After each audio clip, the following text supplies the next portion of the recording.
Ngani masyerto na mabaskugan sa Ludgan lampas 800 ang child development workers sa Albay, kasubagong aga Hunyo 19, pigteripon ang mga ini para sa libreng medical mission, padrino ang Provincial Health Office as in Provincial Social Welfare and Development Office. Saro sa mga nag-aprobit SAR, iyo si Teacher Delia, na amay na nagbila, ngani magpa-check upan sa iyang mga pigmamati sa iyang hawak.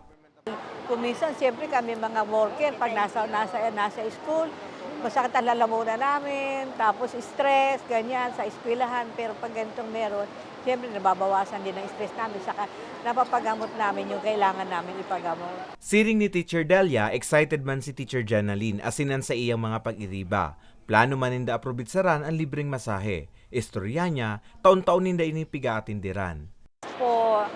Maraming salamat po sa Provincial Social Welfare and Development Office, lalo na po kay Gob na nagkaroon po ng activity kagaya nito.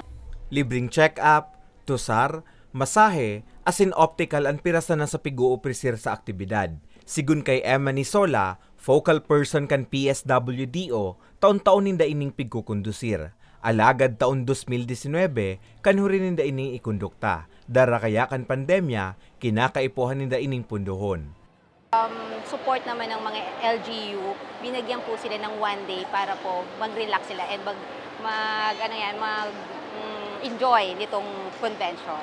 Partehan aktibidad sa Child Development Workers Week. Ngunya na taon may tema ining Child Development Worker, katuwang ng pamayanan sa paghubog ng batang makadiyos, makabayan, makatao at makakalikasan. Para sa mga baretang tatak Bicol, Carmelo Balya.